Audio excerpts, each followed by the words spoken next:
그 성경에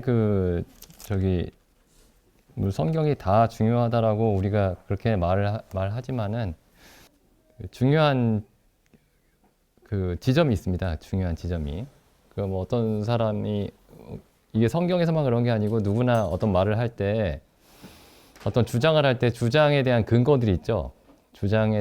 어떤 주장을 할 때 주장에 대한 근거들이 있고 그 근거들이 이제 주장을 뒷받침합니다. 그러니까 어떤 사람의 이야기 속에서 제일 중요한 건 주장이죠. 주장. 그러니까 성경의 모든 이야기가 중요한데 이 성경의 모든 이야기가 향하는 그 종착점이 있습니다. 종착점. 그 종착점이 어디냐면은 십자가 사건이에요. 성경에 이제 그런 대목이 몇 군데 있습니다.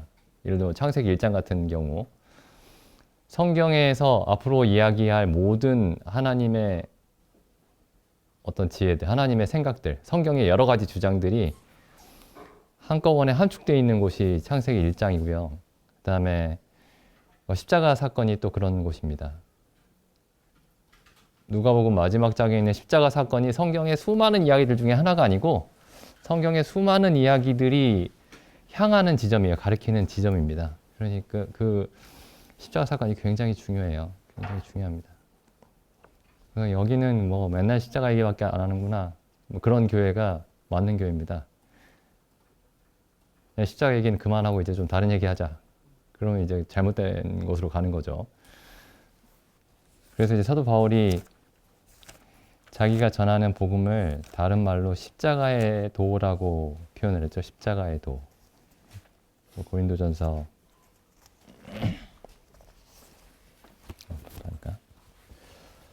고린도전서 그 1장 18절에 보면 십자가의 도라고 표현했습니다. 십자가의 도가 멸망하는 자들에게는 미련한 것이요 구원을 얻는 우리에게는 하나님의 능력이라. 이게 사실 굉장히 이해하기 어렵고 이해하기는커녕 그 관심을 갖기가 어려운 책입니다. 이게 성경이. 그러니까 우리야 이제 여기 뭐 익숙하니까 그렇지만은 한번 그 다른 사람들에게 복음을 전한다고 생각해 보시고, 그러니까 비기독교인에게도 마찬가지예요. 아니 기독교인들에게도 마찬가지입니다. 우리가 그 명목상의 기독교인들이 있죠. 실제 그 그리스도인 말고 명목상의 그리스도인들에게 복음을 전할 때에도 한번 생각을 해봐야 됩니다. 왜냐하면 이게 어찌 보면 굉장히 지루한 얘기예요. 굉장히 지루한 얘기입니다. 일단 책을 보시면 성경이라는 책을 보시면 이거 아무것도 글씨밖에 없잖아요. 뭐 그림도 하나 없고 게다가 얇기라도 해야 되는데 이게 굉장히 두껍습니다. 그리고 뭐 지금 뭐 21세기에 혹은 20세기, 21세기에 대한민국에서 일어나는 일들 뭐에 관한 이야기들이면 그래도 관심을 갖고 볼 텐데 뭐 주식이 어떻다, 뭐 부동산이 어떻다, 뭐 이런 얘기들 나오면 뭐 지금 대통령이 무슨 정책을 발표했다더라, 뭐 그런 얘기들 나오면 이제 재미있네 하면서 볼 수도 있겠지만은 이게 무슨 2000년 전에 뭐 이스라엘에서 일어난 일에다가 그 이전에 저기 그 근동 지방에서 일어난 일들을 막 얘기를 하는데 그게 지금 오늘날에 나하고 무슨 상관이 있는지도 모르겠고 그런데 또 그걸 믿어야 내가 지옥에 안 가고 천국에 간다니 뭐 믿기는 해야 되겠는데 세상에 이렇게 지루한 얘기가 있을까요, 이게? 그러니까 사람들이 관심을 갖지 않는 게 어쩌면 당연한 반응이기도 합니다. 반응. 근데 이게 그 당시로 2000년 전으로 돌아가 봐도 이게 좀 특이한 일이긴 했어요. 굉장히 특이한 일이었습니다. 그러니까 그 로마인들이 처음에 그 기독교를 받아들이지 않고 박해했던 이유가 있습니다. 그 로마인들이 이제 다른 곳들을 이렇게 점령할 때 다른 지역들, 다른 나라들을 이렇게 점령할 때 그 나라마다 가보면은 그 로마의 종교와 비슷한 종교들이 있죠. 뭐 신의 이름은 다른데 태양신도 있고 어딜 가나 태양신도 있고 어딜 가나 달의 신도 있고 어디 가나 뭐 다리의 신도 있고 물의 신도 있고 나무의 신도 있고 어딜 가나 있었습니다. 어딜 가나. 뭐 부엌의 신도 있고 뭐 여러 가지가 있었어요. 그러니까 자기들 로마의 신들 있죠. 로마의 신들의 이름으로 그냥 그 신들을 바꿔서 그냥 그대로 보존을 했습니다. 이게 이제 어느 나라를 정복해도 통했던 이제 정책이었어요. 그 식민지 정책이죠. 로마 제국의 식민지 정책. 그래서 다른 나라에서도 별로 거부감을 느끼지 않고, 아, 우리한테도 있는 신인데 로마에서는 이름만 다를 뿐 같은 신이구나 하면서 이렇게 받아들였습니다. 그런데 이제 이걸 굉장히 받아들이기 어려운 나라가 있었어요. 그게 이스라엘이었습니다. 이스라엘. 이스라엘은 유일신 국가죠. 유일신. 로마의 신 중에 가장 이제 높은 신이 주피터죠. 주피터. 그러니까 일종의 신 중에 최고니까 그걸 이스라엘의 하나님이라고 생각하면 되겠다. 뭐 이렇게 되지도 않습니다. 이스라엘한테는. 왜냐하면 이스라엘에서는 이 이스라엘의 하나님은, 성경의 하나님은 다른 로마나 그리스나 어떤 다른 이방인들의 신들과 달리, 그러니까 여러 신들이 있는 게 아니고, 여러 신들 중에 조금 더 뛰어난 신이 아니고 아무 어떤 신도 비교할 수 없는 신입니다. 이 여호와 하나님은. 그러니까 이 로마가, 그 로마의 종교가 이 성경의 이스라엘의 종교를 흡수할 수가 없었어요. 아주 그래서 굉장히 까다로운 민족이었던 겁니다. 유대인이 통치하기가. 그래서 근데 이제 이 로마라는 이 문화가 어떤 게 있었냐면은 역사가 오래된 종교나 사상을 높이 쳐주는 그런 성향이 있었어요. 근데 이 유대교가 보니까 역사가 굉장히 오래된 겁니다. 그 로마 제국 생기기 전부터, 로마라는 나라가 생기기 전부터 있었던 종교예요. 이 여호와를 숭배하는 종교가. 그러니까 너네가 참 우리 종교하고는 좀 부딪히는 점이 많지만은 너희가 굉장히 오래된 종교니까 우리가 너네 그래 존중한다 이랬던 거예요. 유대교. 게다가 또 유대교에 대해서 또 존중하는 이유가 뭐였냐면은 로마가 이제 자랑하는 것들이 뭐 몇 가지가 있었지만 그 중에 하나가 군사력이죠. 전쟁입니다. 전쟁. 근데 로마인들이 유대인들을 존중했던 이유 중에 하나가 뭐냐면은 이 사람들이 그 로마라는 그 엄청난 강대국 앞에서도 굴하지 않고 계속 싸우는 겁니다. 그 틈만 나면 반란을 일으키려고 하는 거예요. 그걸 존중했습니다. 야, 너네 싸움 잘한다 이런 거죠. 너네 진짜 용맹하구나. 그리고 너희의 신도 정말, 야, 이런 민족성을 만들어낸 이 신이야말로 정말 괜찮은 신이다. 이렇게 인정을 해줬습니다.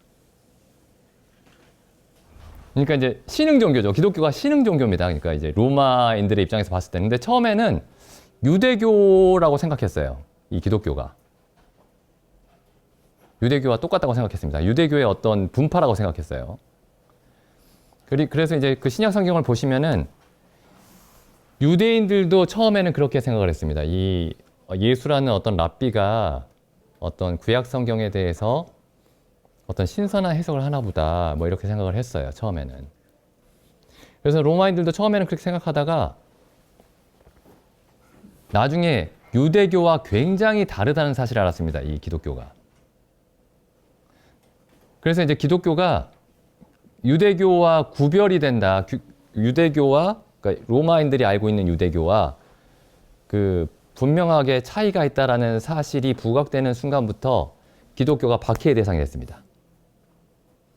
왜냐면은 로마인들이, 아까도 말씀드렸지만 로마인들이 이제 높이 평가하는 그런 사상이나 종교가 있다고 그랬죠. 그게 갖춰야 될 조건이 뭐냐면 오래된 것이어야 됩니다. 오래된 것. 근데 이 예수는 로마 제국의 지배하에 있던 이스라엘에서 유대 지방에서 태어난 사람이었죠. 그래서 일단 거기서 로마인들의 존중을 받기가 어려운 큰 조건이 하나 생겼고, 그다음 또 하나가 뭐냐면은 이게 더 큰 문제였어요.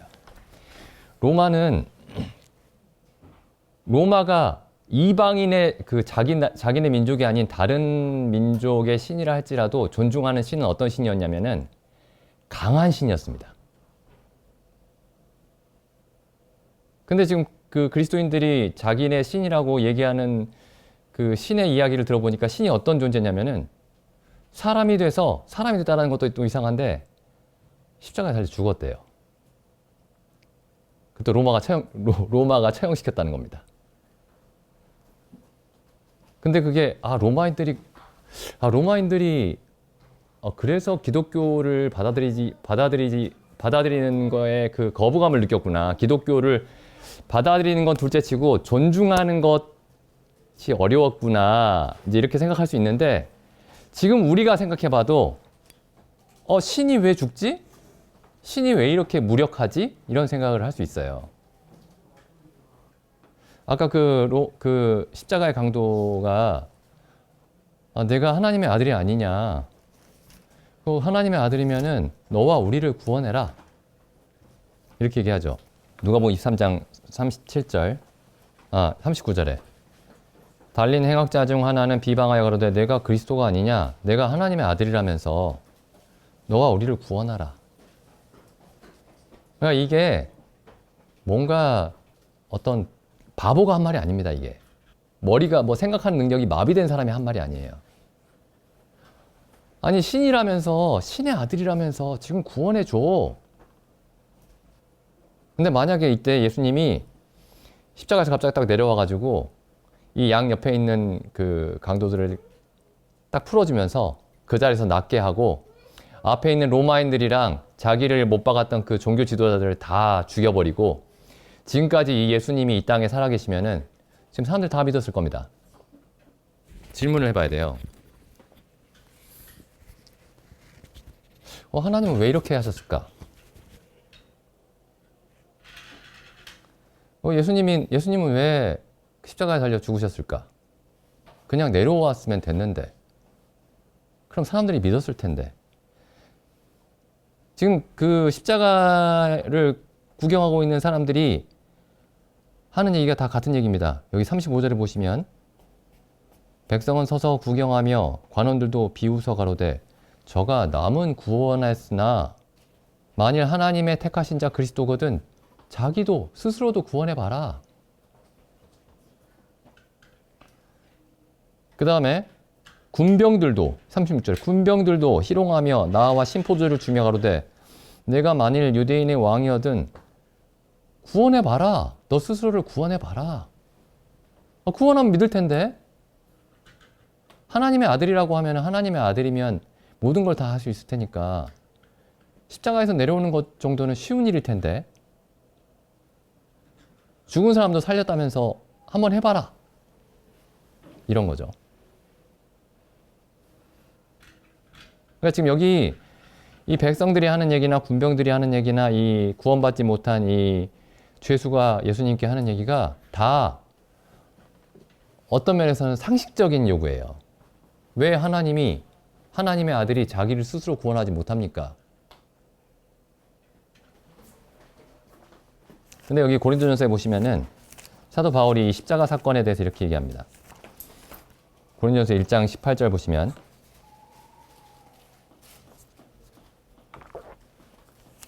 십자가의 도가 멸망하는 자들에게는 미련한 것이요. 미련한 일이죠. 십자가의 도가 하나님이 십자가로 하나님의 전능함을 나타내겠다고 하는데 그 어떻게 십자가가 하나님의 그 전능하심의 어떤 표시가 될 수 있겠어요? 오히려 정반대죠. 십자가에서 딱 내려오면은 야 하나님 진짜 힘이 세구나 이럴 텐데 십자가에 달려 죽었습니다 그냥. 그러니까 당연히 뭐야 저거 하나님의 아들이라면서 죽네? 이럴 거 아니에요. 근데 이걸 지금 우리가 사람들한테 믿으라고 해야 되는 겁니다. 이걸. 예수님이 십자가에 달려 죽었어요. 그러니까 근데 하나님의 아들입니다.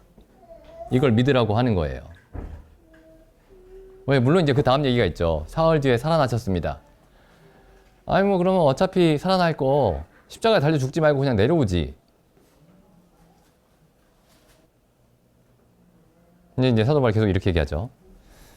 이게 좀 미련한 얘기라는 거예요. 십자가의 도가 멸망하는 자들에게는 미련한 것이요. 그러니까 구원을 얻는 우리에게는 하나님의 능력이다. 이게 능력인가요? 무력함 아닌가요? 무력함? 이게 어떻게 하나님의 능력이죠?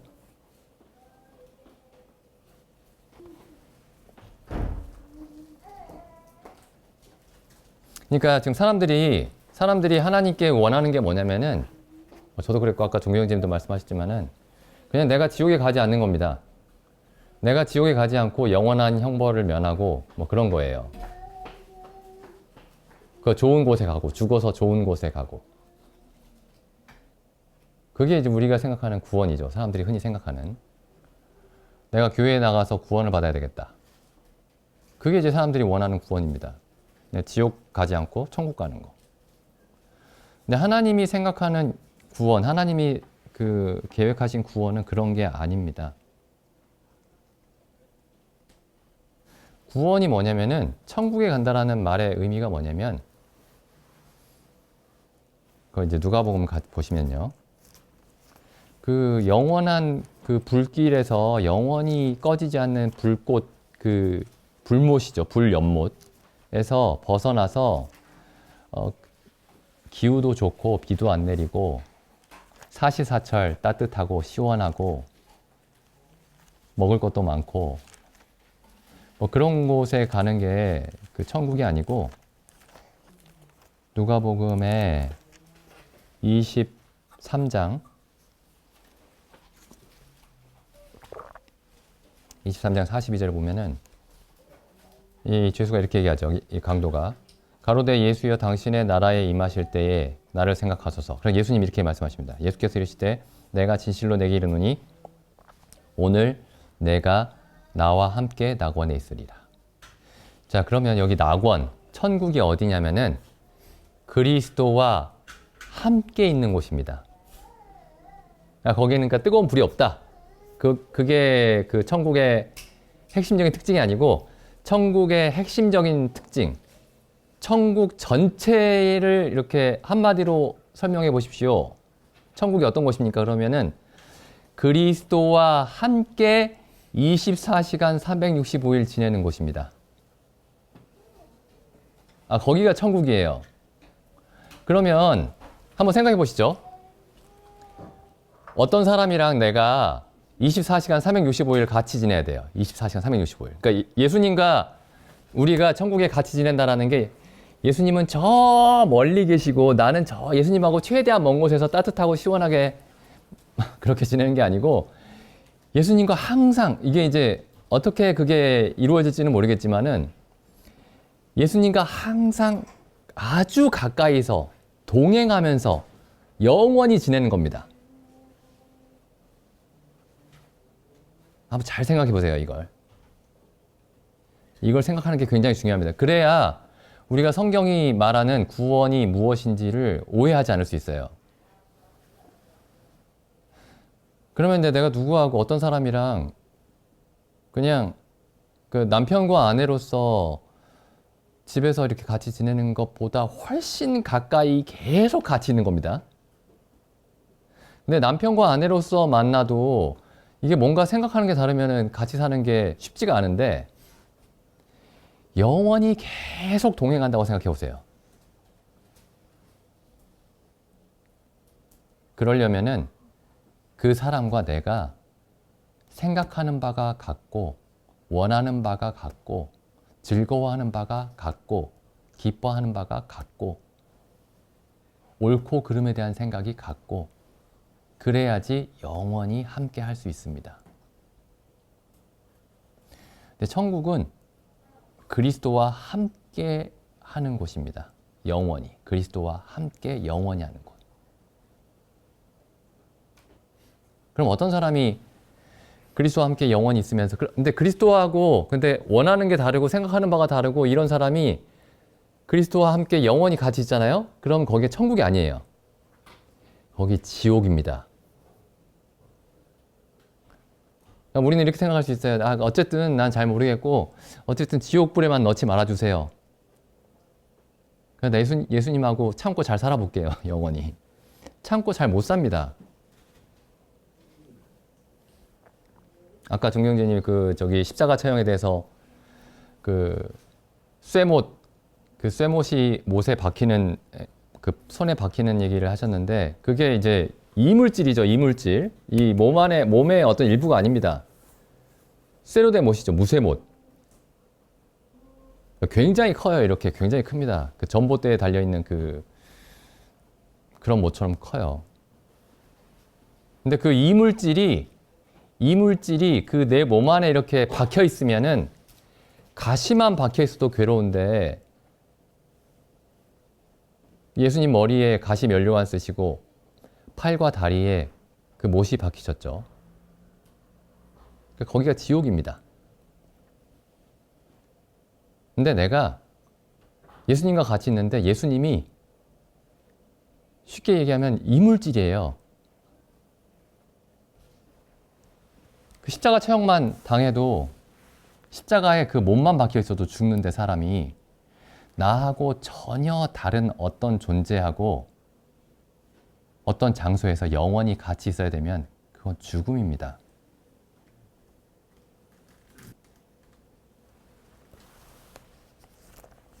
여기 로마서 11장 보시면 구원을 이렇게 비유하고 있습니다. 구원이라는 사건을 사도 바울이 로마서 11장 24절 내가 원래 돌 감람나무 가지였는데 거기서 찍힘을 받고 그러니까 원래 돌 감람나무의 가지였어요, 우리가. 근데 거기서 꺾어서 좋은 감람나무에 접을 했다는 겁니다. 이 좋은 감람나무가 그리스도예요. 근데 여기 뭐라고 그 다음에 그 가운데 이런 표현이 있죠. 본성을 거스려. 그러니까 우리의 본성과 다른 우리의 본래의 성품, 우리가 가지고 있는 본래적인 성질과 전혀 다른 그리스도에게 우리가 접붙임을 받는 것이 구원이다. 이렇게 말씀하고 있는 겁니다. 그러니까 사람들이 생각하고 살아가는 방식이 있죠. 세상에 태어난 모든 사람들이 생각하고 살아가는 방식이 그 본성에서 나온 것인데 그 본성과 전혀 다른 본성을 가진 나무, 그러니까 그리스도죠. 그리스도에게 접붙임을 받아서 그리스도의 본성이 우리 안에 공급이 되는 겁니다. 그러면 그게 뭐냐? 그 그리스도의 본성이라는 게 뭐고 우리의 본성이라는 게 뭐냐? 본래 우리의 본성은 무엇이고 그리스도의 본성은 무엇이냐? 뭐 여러 가지로 얘기할 수 있겠죠. 근데 가장 중요한 게 뭐냐면은 가장 핵심적인 게 있습니다. 여기 다시 누가복음 그 본성 중에 가장 중요한 부분이 누가복음에 나와 있는데 이 누가복음 아까 이 강도가 아주 간단하게 요약을 해버립니다. 예수님의 본성과 우리의 본성에 대해서. 이 누가복음 23장 40절 하나는 그 사람을 꾸짖어 가로되 내가 동일한 정죄를 받고서도 하나님을 두려워 아니하느냐. 41절 보시죠. 우리는 우리의 행한 일에 상당한, 그러니까 마땅한이죠. 우리가 행한 일에 마땅한 보응을 받는 것이니 이에 당연하거니와 이 사람의 행한 것은 옳지 않은 일이 없느니라. 자, 이걸 좀 더 우리에게 익숙한 말로 바꿔보면은 우리는 의롭지 않아서 그에 대한 벌을 받고 있거니와 이 예수는 모든 일이 의롭다. 우리는 의롭지 않다. 그리스도는 의롭다.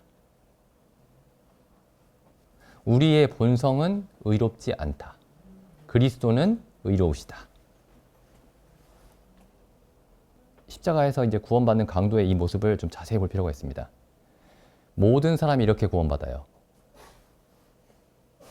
근데 이 사람에게 반드시 구원받기 위해서 반드시 생겨나야 되는 의식이 뭐냐면 의로우냐 불의하냐에 대한 의식입니다. 나는 의로움과 불의함 이런 거는 관심이 없고 단지 지옥에 안 가길 원합니다. 그렇게 구원받는 경우는 없어요. 이 강도가 이게 누가복음에는 이제 이 처음부터 예수님을 인정한 것처럼 나오지만은 마태, 마가 복음을 보시면은 이 강도가 처음에는 예수님을 같이 욕했습니다. 이 구원받지 못한 강도와 똑같이 예수님을 저주하고 욕했습니다. 그러다가 마지막에 생각이 바뀐 거예요. 그러면서 처음에 뭘 고백하냐면은, 아, 우리는 의롭지 않았다. 내 삶은 의롭지 않았다. 그런데 이 그리스도는 의로우신 분이구나. 그러니까 이제 모든 사람이 자기가 완벽하게 의롭다고는 생각지 않아요. 뭐 그렇게 생각하는 사람은 좀 문제 있는 사람이죠. 그러니까 모든 사람이 자기에게는 어느 정도 잘못이 있다고 생각합니다. 자기가 살면서 어느 정도 잘못을 범하면서 살았다고 생각해요. 어느 정도의 죄는 다 가지고 있다고 생각합니다. 그런데 또 이렇게 생각을 해요. 그래도 어느 정도는 의롭게 살았다. 이 정도면 괜찮게 살았지. 이 정도면 착하게 살았지. 이렇게 생각합니다. 근데 여기 십자가의 강도가 깨닫게 된 게 뭐냐면, 내가 하나님 앞에서 전혀 의롭지 않았구나.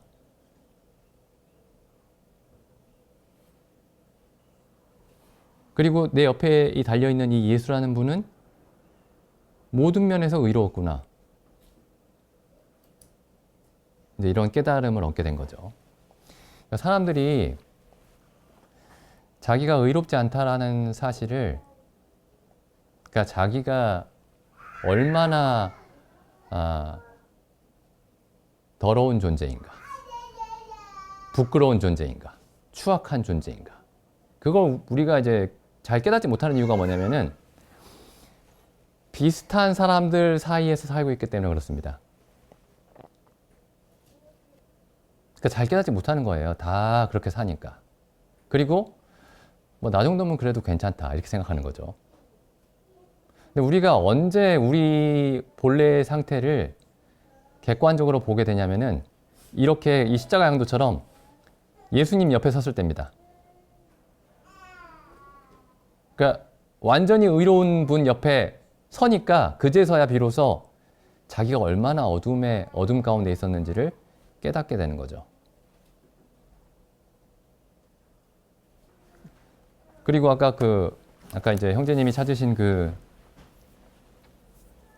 블로그 글에서 이제 이런 얘기가 나왔는데, 그 십자가 처형이, 그 처형 형벌의 내용이 고통이죠. 육체적인 고통.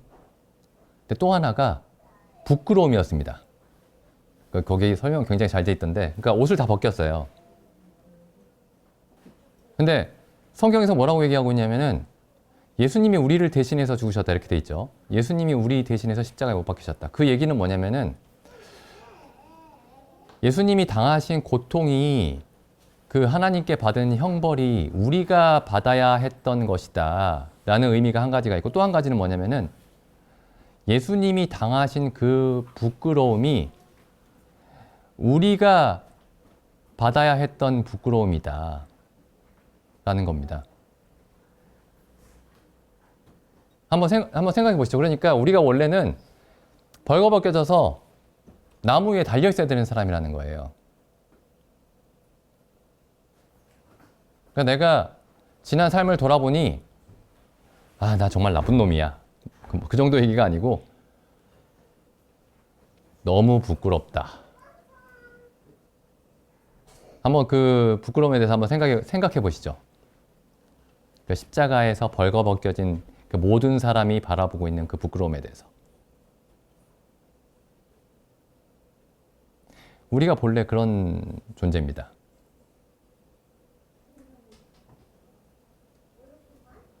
어디론가 막 숨고 싶죠.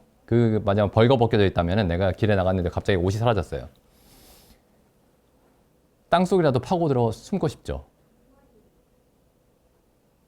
근데 사람들이 지금 정반대로 하고 있습니다. 어떻게든 자기를 자랑하려고 해요. 어떻게든 잘 보이려고 합니다. 근데 실제로 우리의 상태를 알게 되면 어떻게든 하나님 앞에서든 사람 앞에서든 숨으려고 할 겁니다. 세상에서 가장 부끄러운 사람. 자기 자신이죠. 그래서 아담이 처음에 범죄했을 때, 아담과 범죄했을 때 처음에 깨달은 게 뭐냐면은 벌거벗어서 부끄럽다 라는 거였습니다. 근데 예수님이, 그러니까 그 아담이 죄로 인해 죽었을 때 처음 알게 된 게 수치입니다. 수치. 하나님 앞에서의 두려움과 부끄러움이죠.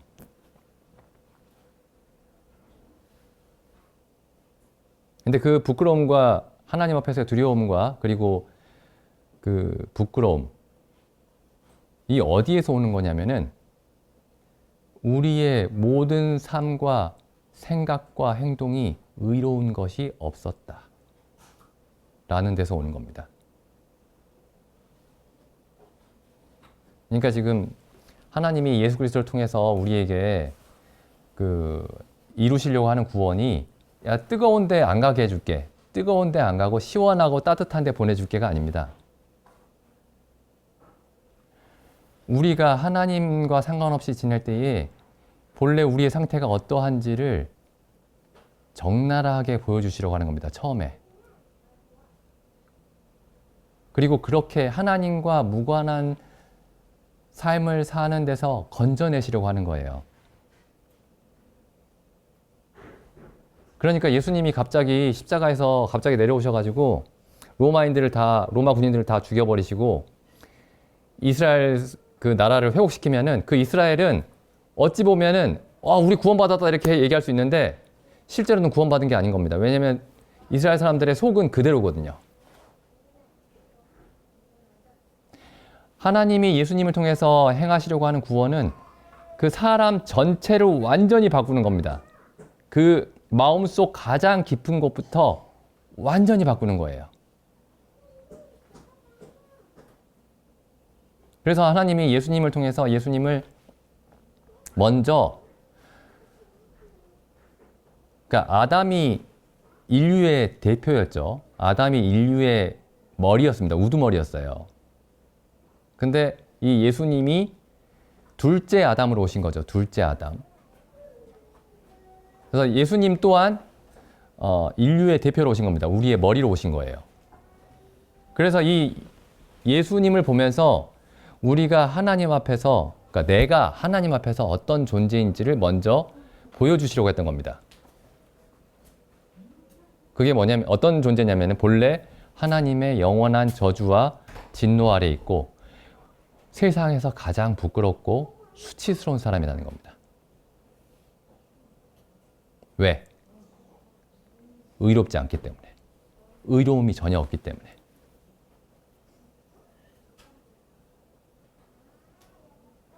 그래서 여기 누가복음 23장 41절, 우리는 우리가 행한 일에 마땅한 보응을 받는 것이니. 근데 이게 지금 아까도 말씀드렸지만은 이 십자가의 강도 두 사람이 단지 그 십자가의 강도의 이야기가 아니고 우리의 이야기입니다. 사도 바울이 그렇게 설명하고 있죠. 왜냐하면 그리스도가 우리를 대신해서 십자가에 못 박히셨다고 계속 얘기하고 있으니까요. 우리를 대신해서. 그러니까 십자가가 우리 자리라는 거죠. 본래 우리 자리라는 겁니다. 먼저 이게 이해가 돼야 됩니다. 그게 십자가가 나의 자리라고 하나님이 말씀하고 계신다는 사실을 먼저 이해를 해야 됩니다.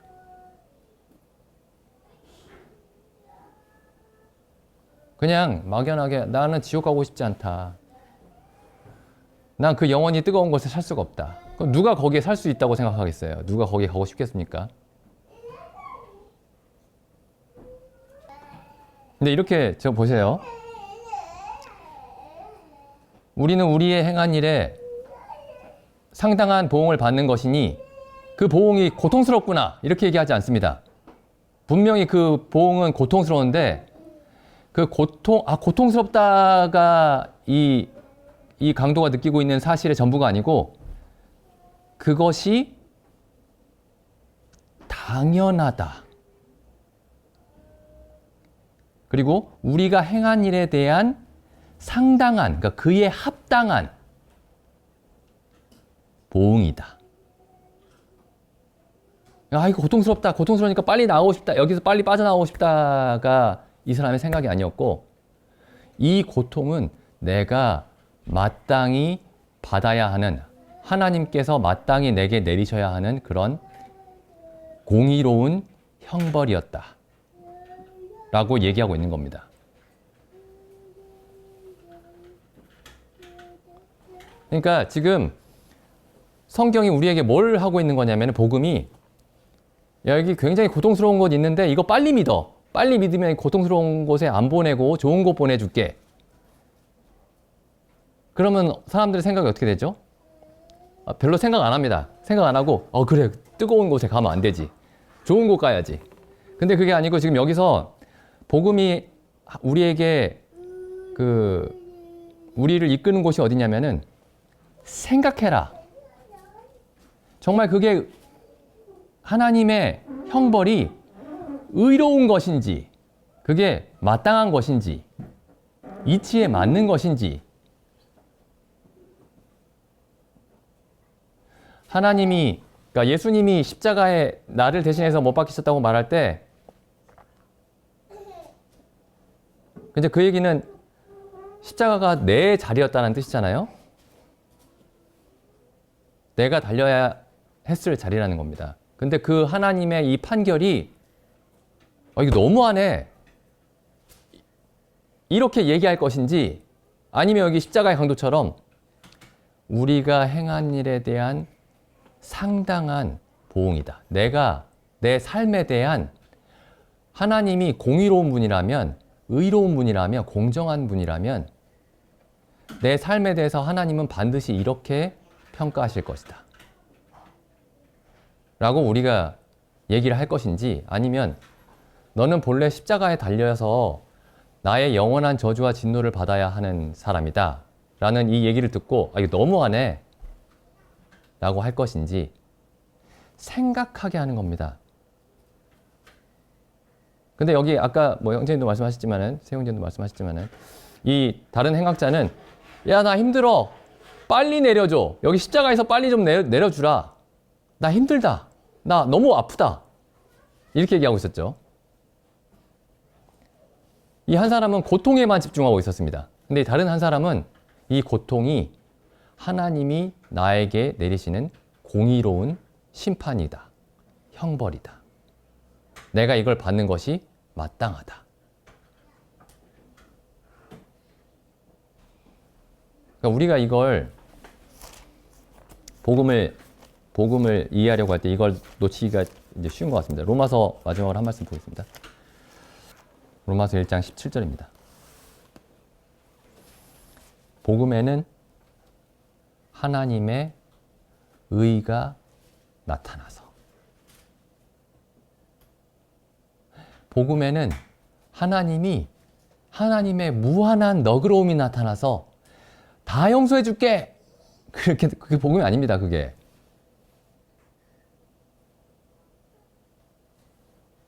복음에는 하나님의 의로우심이 나타난다. 하나님, 당신은 정말 너그러우시군요. 정말 성격이 좋으십니다. 그냥 다 용서해 주니. 그게 아니고, 하나님, 당신은 의로우시군요. 당신은 의롭습니다.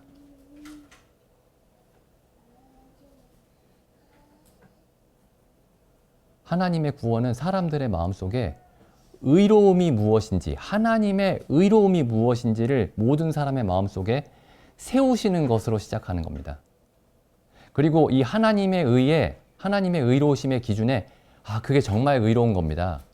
그게 정말 참되군요. 라고 고백하는 사람들이 그리스도와 함께 영원히 사는 곳이 천국인 겁니다. 그래서 우리가 항상 질문해야 되는 게 이거예요. 하나님이 사람에게 말씀하시는 그 모든 말씀이 의롭습니까? 그게 정당한 요구입니까? 그게 가장 중요한 질문입니다. 나 그런 거 잘 모르겠고, 믿으면 천국 간다면서요. 믿으면 다 용서해 줬다면서요. 그게 아니고 예수님의 십자가를 통한 용서가 가장 근본적인 의미에서 하나님의 의로움의 표현이었다. 라는 사실을 이해해야 그 죄, 예수 그리스도를 통한 죄의 용서가 정말 무엇인지 우리가 참되게 이해할 수 있습니다. 기도드리고 집회 마치겠습니다.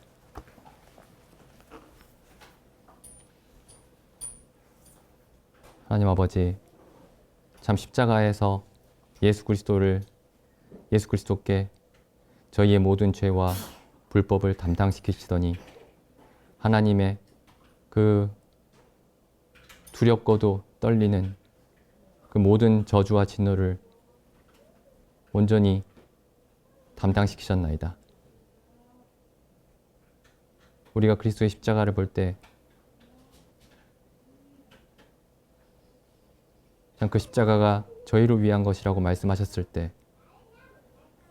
하나님께서 먼저 저희에게 저희 안에 아무런 의로움과 선함이 없다라고 선언하셨을 때 참 저희가 하나님 앞에서 옳소이다, 하나님의 판단이 참되나이다 라고 이렇게 고백하게 하셨음에 감사드립니다. 하나님의 용서가 하나님의 온전하신 그 의로우심에 근거한 것임을 인해 감사드립니다. 하나님의 용서가 하나님의 의로움 위에 서 있기에 영원한 것임을 인해 감사드립니다. 참 저희로 이 복음을 믿게 하옵시고 저희로 이 복음을 전하게 하여 주시옵소서. 그리하여 저희가 복음을 믿는 자나 듣는 자나 모두 하나님께 하나님은 참으로 의로우시다라고 그렇게 고백하게 하시기를 원하옵나이다. 이 모든 말씀을 우리 주 예수님의 이름으로 기도드립니다. 아멘.